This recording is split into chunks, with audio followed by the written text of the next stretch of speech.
नमस्कार आप सभी का। आज हम पढ़ेंगे फॉरेन एक्सचेंज मार्केट। देखेंगे क्या होता है फॉरेन एक्सचेंज मार्केट। शुरू करते हैं पहली स्लाइड से। पहला क्या होता है कि foreign exchange market also known as forex और FX is a global decentralized market for trading currency.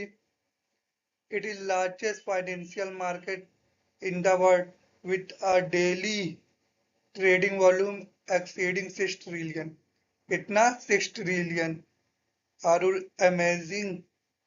$6 trillion. यहाँ पे ये डायग्राम है, फोटो है। देख सकते हैं कि फॉरेन एक्सचेंज मार्केट में मेनली होता क्या है। इस डायग्राम हम देख सकते हैं जैसे हो गया करेंसी में, हो गया यूएस डॉलर, हो गया यूरो, हो गया जैपनीज येन, हो गया। यहाँ पे एक रेट है बाइंग रेट, यहाँ पे बाइंग रेट है एक, और एक है सेलिंग रेट। तो यहाँ पे बाई करिए सेल करिए, मेनली करेंसी की ट्रेडिंग होती है यहाँ पे। फिर हम देखते हैं overview of forex market. Forex market का ओवरव्यू हम देखते हैं क्या है। पहले डेफिनेशन देखते हैं। Forex market involve buying, selling and exchanging currency at a current और डिटरमाइन प्राइस। ये है उसकी डिफिनेशन। अब पार्टिसिपेंट देखते हैं कि प्राइमरी पार्टिसिपेंट जो है, जिसमें आते हैं सेंट्रल बैंक हो गए, कमर्शियल बैंक हो गए, इन्वेस्टमेंट बैंक हो गए, और हेज फंड हो गए, और कॉरपोरेशन हो गए, और इंडिविजुअल ट्रेडर हो गए। ये सब पार्टिसिपेंट है। फिर हम की कंसेप्ट समझते हैं फॉरेक्स मार्केट के की कंसेप्ट। पहला currency pair. Currency are traded in pair. नाम ही से पता चल रहा है कि करेंसी पेयर, तो पेयर में ट्रेड होंगे। एग्जांपल जैसे यहाँ पे है यूरो और यूएस डॉलर हो गया, ग्रेट ब्रिटेन पाउंड हो गया, जैपनीज येन हो गया। The first currency is based and second currency is quote currency. और फिर दूसरा कंसेप्ट है फॉरेक्स अरे एक्सचेंज रेट का। इसमें value of one currency in the term of another, ये है। और फिर है बिड एंड आस्क। क्या है इसमें कि the bid price is the price at which the market is willing to buy a currency pair, while the ask price is the price at which market is willing to sell it। ये concept इसमें। फिर आते हैं major currency pair कौन कौन से हैं, हम उन्हें देखते हैं। पहले मेजर पेयर में जैसे हो गया यूरो, हो गया यूएस डॉलर, हो गया यूएस डॉलर, हो गया जैपनीज येन, हो गया ग्रेट ब्रिटेन पाउंड, हो गया यूएस डॉलर, हो गया। और फिर यहाँ पे है ऑस्ट्रेलियन डॉलर, हो गया और यूएस डॉलर, हो गया। यहाँ पे यूएस डॉलर का कैनेडियन डॉलर, हो गया। ये मेजर पेयर हैं जो फॉरेन एक्सचेंज मार्केट में ट्रेड होते हैं। माइनर पेयर भी है कुछ, pair that do not include the US dollar, जिसमें यूएस डॉलर ना हो, माइनर पेयर है। फिर चाहे वो किसी भी करेंसी के साथ ट्रेड कर सकते हैं जो लिस्टेड करेंसी है फॉरेन एक्सचेंज मार्केट में उनके साथ। और फिर होते हैं एग्जॉटिक पेयर। बेटा कि pair involve a major currency and a currency from a developing economy. यानी डेवलपिंग इकोनॉमी में जैसे हो गया टर्की, हो गया हो इंडियन, हो गया, पर इंडियन करेंसी भी लिस्टेड नहीं है। अब जैसे यूएस डॉलर टर्की वाला हो गया, ये है। फिर यहाँ पे हम मार्केट पार्टिसिपेंट, यानी फॉरेन एक्सचेंज मार्केट में कौन कौन से पार्टिसिपेंट होते हैं। पहला है central bank, influence currency value through monetary policy and interest rate, ये एक पार्टिसिपेंट है। फिर commercial bank, facilitate currency trading for client and themselves, ये है।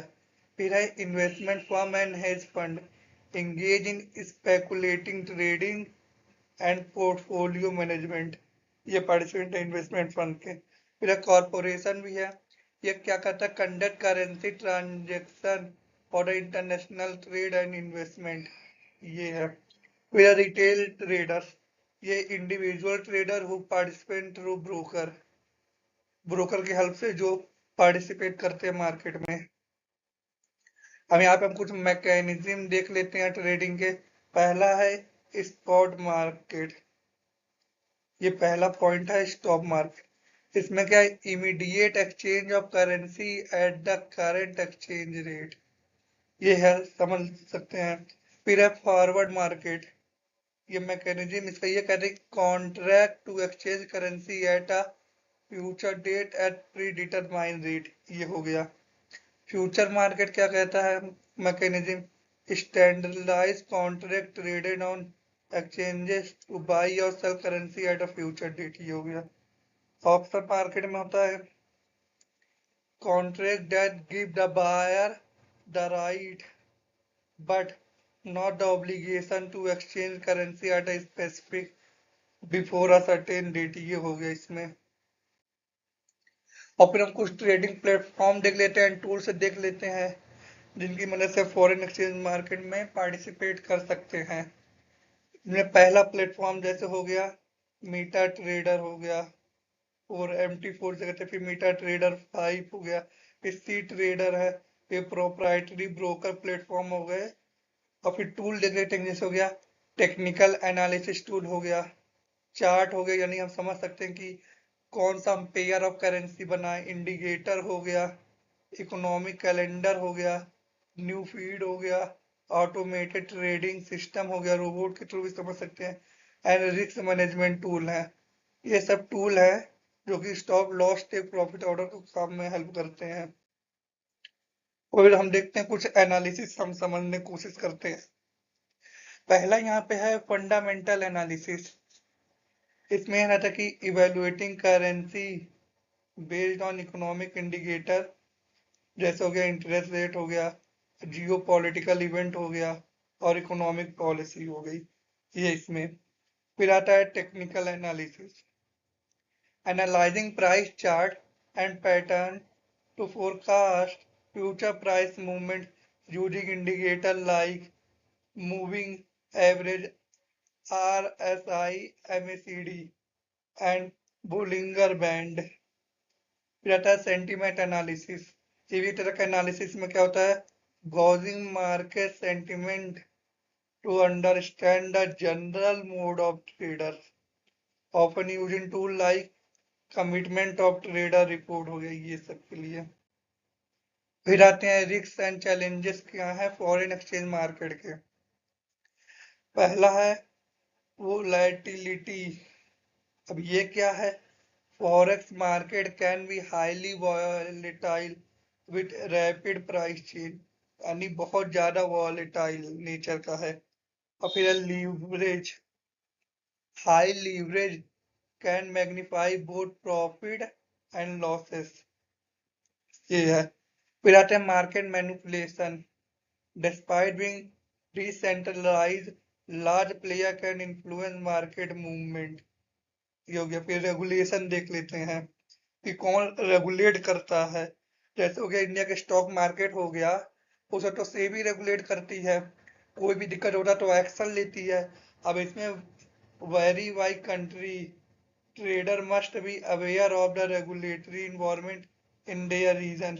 अब यूएस का रेगुलेशन अलग होगा, फिर ऑस्ट्रेलिया का अलग होगा, चाइना का अलग होगा, जापान का अलग होगा रेगुलेशन। फिर आते हैं रेगुलेशन एंड कॉम्प्लियंसेस। पहला रेगुलेटरी बॉडीज, कौन कौन सा रेगुलेटरी बॉडीज मेनली है, इन्हें हम, जैसे हो गया फाइनेंशियल कंडक्ट अथॉरिटी FCA हो गया, इन यूके की है ये रेगुलेटरी बॉडी। फिर हो गया हम यूएसए देखते हैं कि है commodity future trading commission, CFTC in USA हो गया।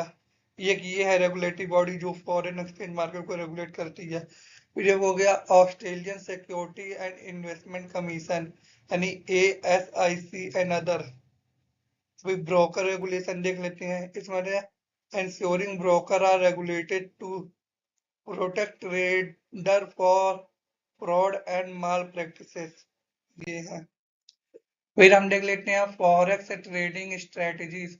कुछ स्ट्रेटजीज होती हैं फॉरेक्स ट्रेडिंग के लिए।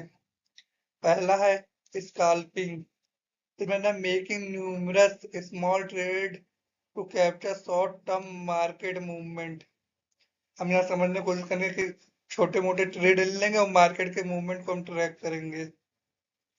ये हो गया। फिर आता है डे ट्रेडिंग, मतलब buying and selling currency with the same trading day. फिर आता है swing trading, holding position for several day to capture medium term market movement. ये हो गया। फिर पोजीशनिंग ट्रेडिंग, इसमें क्या है, long term trading based on fundamental analysis.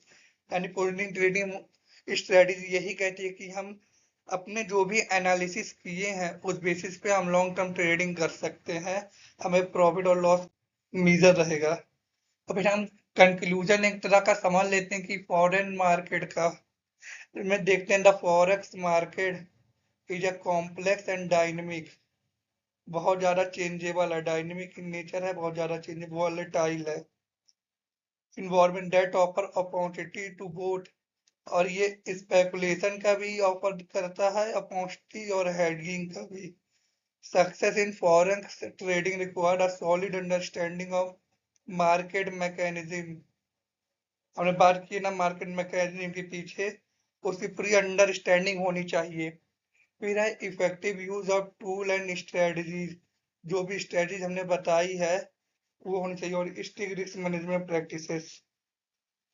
और फिर है थैंक्स, यहाँ तक देख ही लिए, धन्यवाद आप सभी का। कोई भी दिक्कत हो कमेंट में बताइए।